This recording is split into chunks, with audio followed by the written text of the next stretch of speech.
오후 시간에도 말씀을 사모하며 예배 자리로 나오신 모든 성도님들을 환영하고 축복합니다. 우리는 새로운 시작과 끝에서 우리는 변화를 경험하게 됩니다. 오늘 본문에서 여호수아도 변화된 세대를 맞이하고 있습니다. 하나님께서는 모세를 택하셔서 이스라엘 백성들을 애굽 땅에서 구해 주셨습니다. 그리고 40년 광야 생활 동안 불기둥과 구름기둥으로 지키시고 또 만나와 메추라기로 먹이시며 그들을 가나안 땅으로 인도하셨습니다. 하나님은 모세를 통해 이스라엘 백성들에게 정말 많은 은혜를 주셨습니다. 하지만 하나님이 약속하셨던 가나안 땅을 앞에 두고 모세가 죽게 됩니다. 이 모세의 죽음은 가장 먼저 이스라엘 백성들에게 큰 충격이었을 것입니다. 이스라엘 백성들은 40년 동안의 이 광야 생활을 해왔습니다. 그 사이 출애굽 세대도 죽었고 그들을 이끌었던 지도자 모세도 죽게 됩니다. 이제 이들은 새로운 시대와 상황에 마주하게 되었습니다.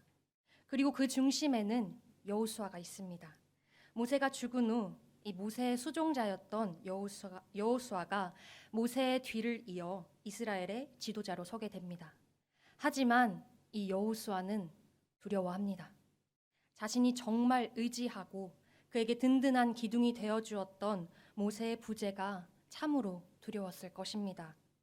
그리고 그동안 모세의 가장 가까운 곳에서 이 모세가 어떤 삶을 살아왔는지 다 지켜봤기 때문에 그것을 자신이 과연 감당할 수 있을지에 대한 두려움이 있었을 수도 있습니다.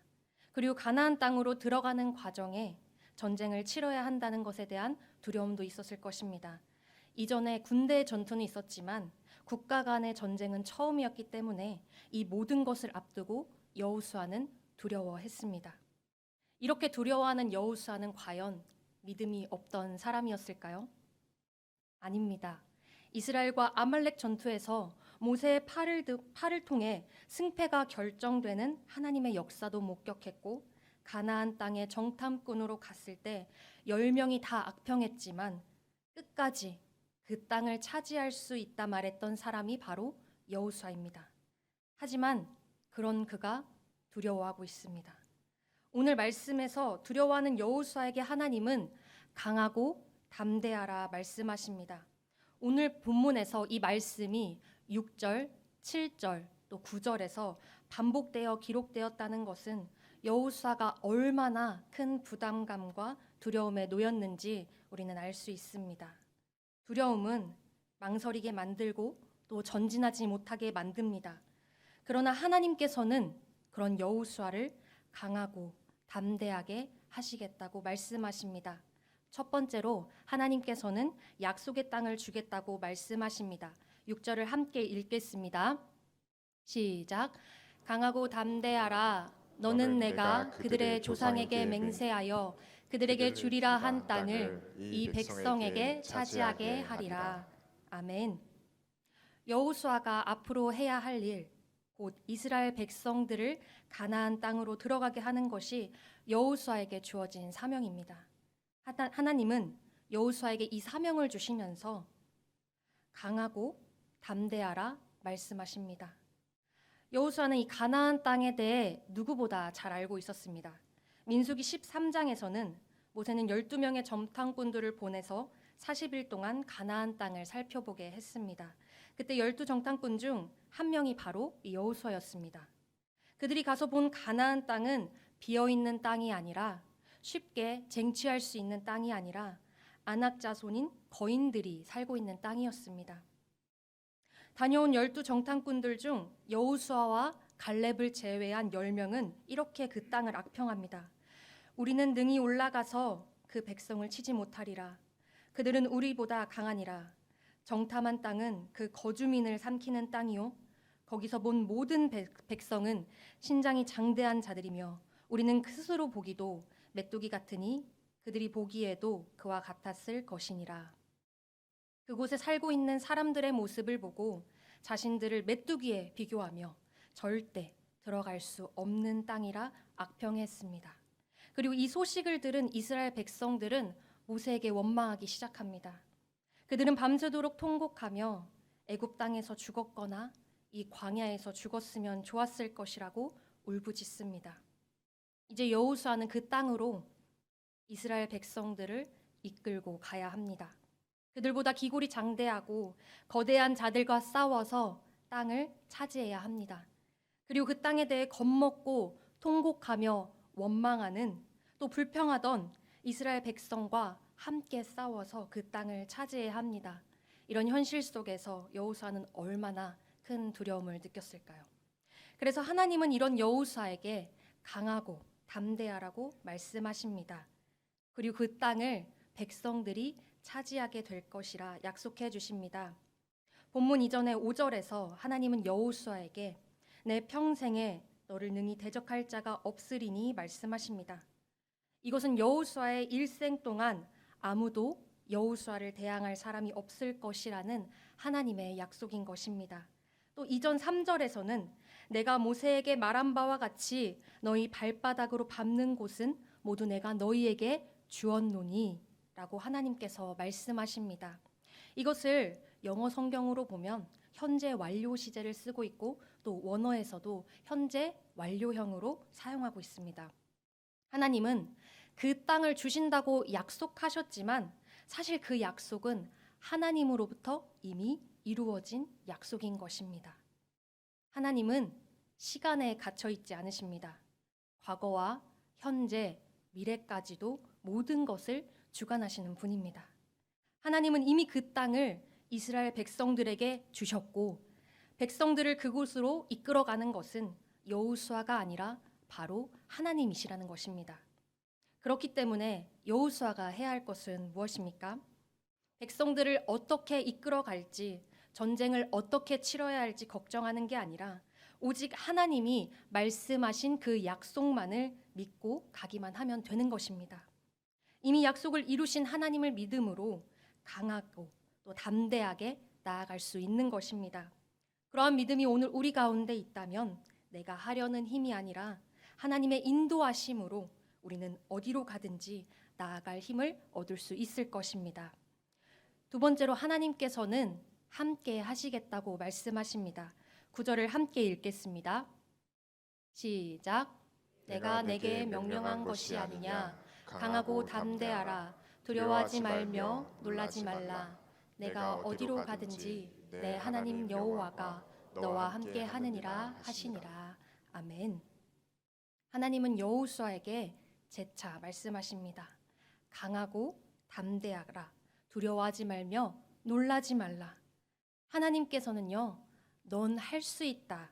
위로의 말로 여호수아만 그 약속의 땅으로 보내시는 것이 아니라 내가 가는 모든 여정 가운데 함께 하시겠다고 말씀하십니다.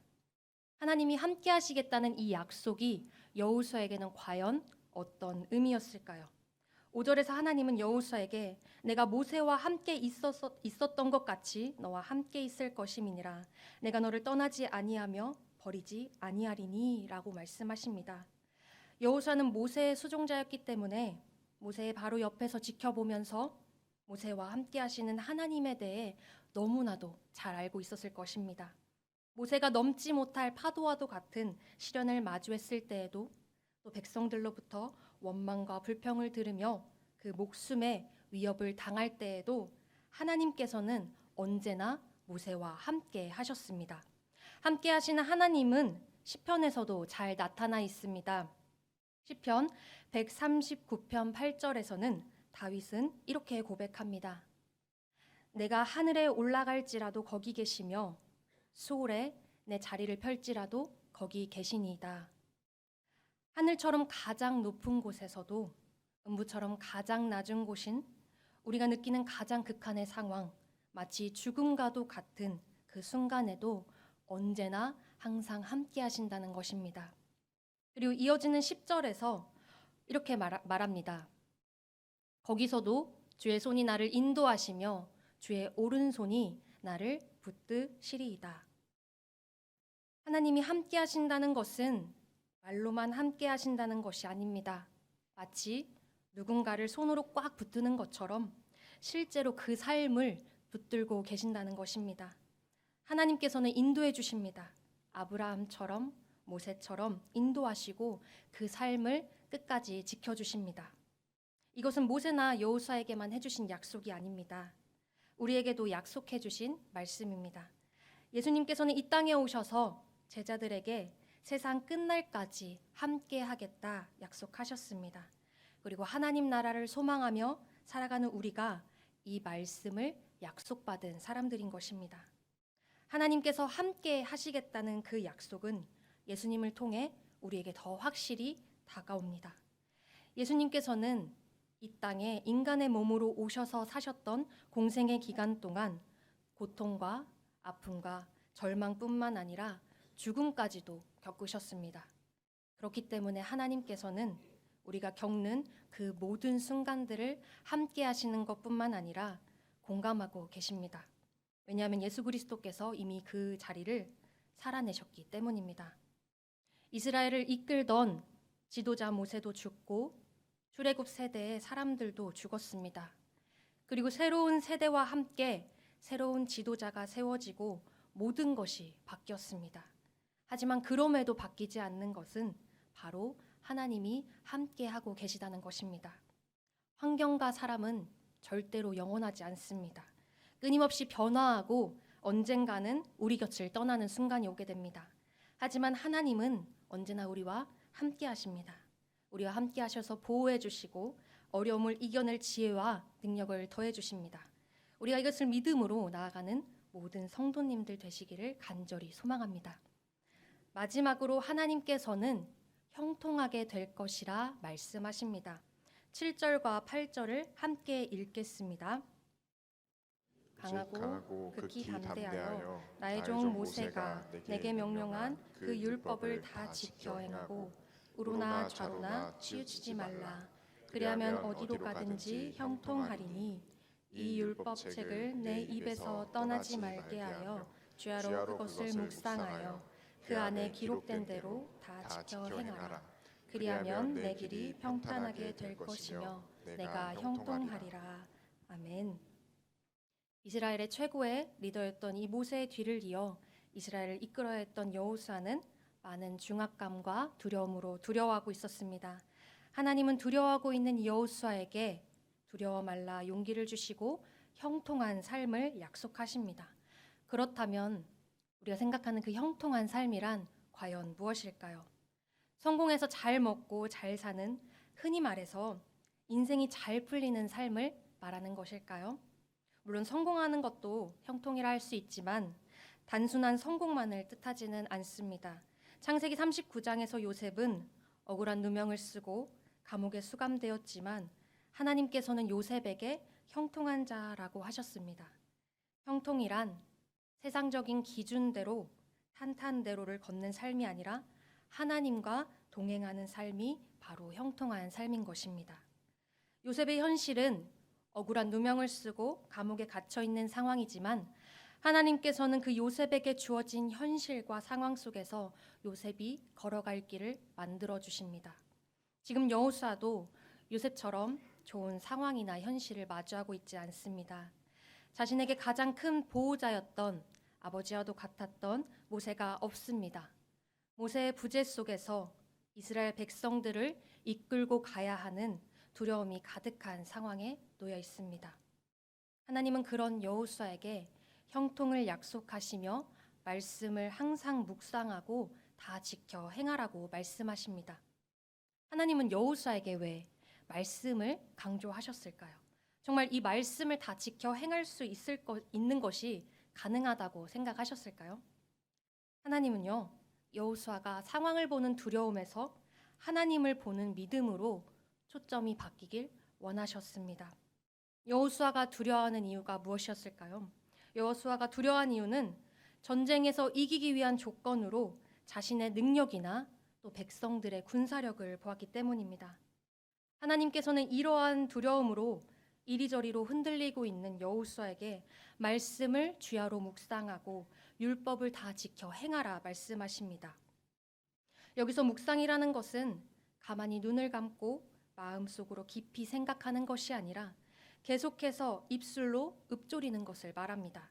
마치 소가 여물을 되새김질하며 먹는 것처럼 하나님의 말씀을 한 번 읽고 끝나는 것이 아니라 계속 자신의 입술로 읊조리며 말하는 것을 뜻합니다. 매일 말씀을 묵상하고 말씀을 지키기 위해 힘쓰는 것을 통해 주어진 상황에 대한 두려움이 아니라 여호수아를 향한 하나님의 뜻과 그 마음에 집중할 수 있게 되는 것입니다. 그랬을 때 함께 동행하시는 하나님을 바라보며 강하고 담대하게 형통의 삶을 살아가게 되는 것입니다. 시편 1편 3절에서는 이렇게 말합니다. 시냇가에 심은 나무가 철을 따라 열매를 맺으며 그 잎사귀가 마르지 아니함 같으니 그가 하는 모든 일이 다 형통하리로다. 아멘. 물가에 심어진 나무가 그곳에 뿌리를 내리게 되면 더위가 오더라도 또 가무는 해에도 두려워하지 않고 그 잎이 청청하여 결실을 맺게 된다는 것입니다. 우리도 마찬가지로 마르지 않는 샘과 같은 그 말씀의 깊은 뿌리를 내리고 어떠한 상황에도 마르지 않는 그 하나님의 은혜가 우리 가운데 충만해져서 어디로 가든지 하나님의 뜻에 합하여 나아갈 수 있는 모든 성도님들이 되시기를 간절히 축복합니다. 하나님은 두려워하고 있는 이 여호수아에게 계속해서 강하고 담대하라 말씀하십니다. 약속을 이루실 것을, 함께 하실 것을, 형통케 하실 것을 말씀하십니다. 우리도 인생의 여정 가운데에 여호수아의 모습처럼 두려움을 느낄 때가 있을 것입니다.